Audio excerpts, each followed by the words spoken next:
क्या मतलब है तुम्हारा भाई?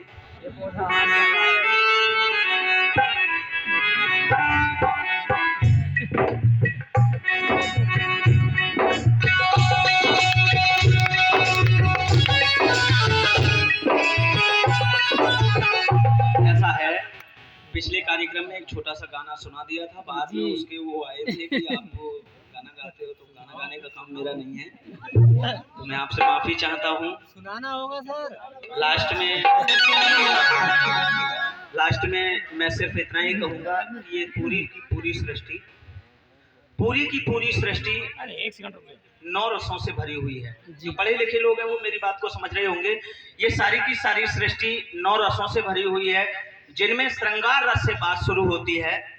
इस जीवन की जो बात शुरू होती है वो श्रृंगार रस से बात शुरू होती है, क्योंकि जब बच्चा माँ के पेट से पैदा होता है तो माँ उसे काला टीका लगाती है, ना जाने क्या क्या करती है, उसका श्रृंगार करके उसे सजाती है।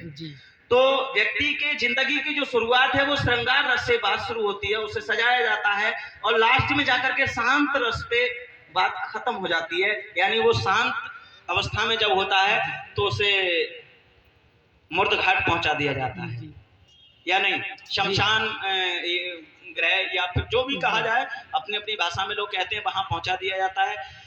तो ऐसे ही इस सृष्टि के सारे रस इंसान के जीवन में भी भरे हुए हैं। यदि किसी इंसान की जिंदगी में से इन 9 रसों में से एक रस को निकाल दिया जाए, इन 9 रसों में से एक रस को निकाल दिया जाए, अब आपको पता होगा आपके जीवन में कौन कौन से रस आ रहे हैं। अगर इन 9 रसों में से एक रस को भी निकाल दिया जाए तो जीवन तो होगा, लेकिन पूर्णता को प्राप्त नहीं होगा। वो जीवन, ऐसा जीवन पूर्णता को प्राप्त नहीं होगा।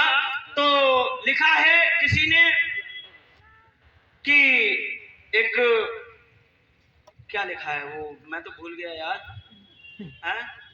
बांट दिया इस धरती को, हाँ सज्ञान जी को, मैं भूल जाता हूं ना बार बार। वो विद्वानों ने लिखा है, बांट दिया इस धरती को क्या चांद सितारों का होगा, बांट दिया इस धरती को क्या चांद सितारों का होगा, और बहती नदियों के कुछ नाम रखे,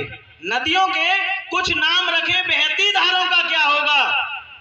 शिव की गंगा भी पानी है, आबे जमजम भी पानी है, शिव की गंगा भी पानी है, आबे जमजम भी पानी है, और मुल्ला भी पिए पंडित भी पिए, पानी का मजहब क्या होगा।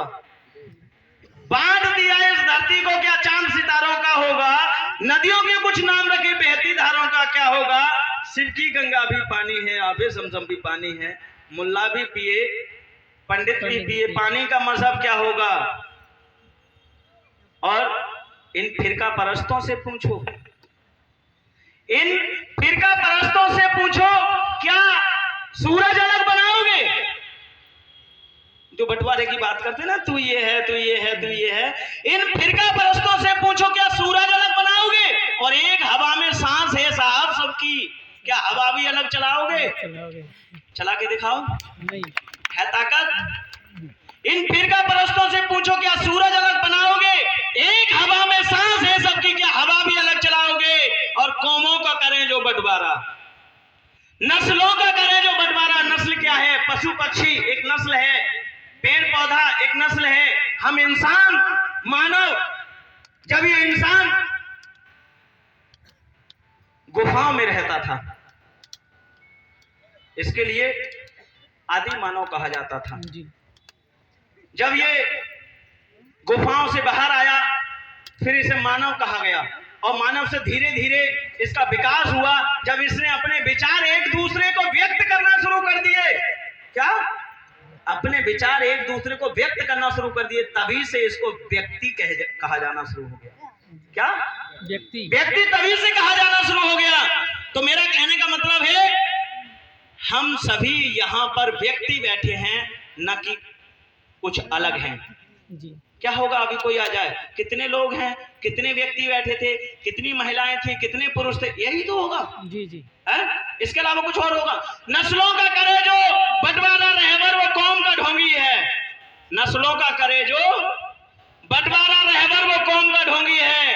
हम आपसे पूछते हैं साहब, क्या खुदा ने मंदिर तोड़ा था या राम ने मस्जिद तोड़ी है। हेलो, हम आपसे पूछते हैं, क्या खुदा ने मंदिर तोड़ा था कभी? कभी नहीं। या राम ने मस्जिद तोड़ी? कभी नहीं। किसने किया ये सब कुछ?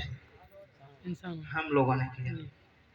नस्लों का करे जो बंटवारा, रहबर वो कौम का ढोंगी है। तो साथियों, एक विशेष अवसर है आपके सामने पहुंचा हुआ है, इसके साथ आप लग जाएं। तो मैं लास्ट में इतना ही कहूंगा, कश्मीर की तस्वीर बनाने वाले को चित्रकार कहते हैं। कश्मीर की तस्वीर बनाने वाले को चित्रकार कहते हैं, और दयाशंकर मौर्य के जीवन का इतिहास बदलने वाले को मोहम्मद दिलशाद बनाम आस्था परिवार कहते हैं। मोहम्मद दिलशाद बनाम आस्था परिवार कहते हैं। इसी के साथ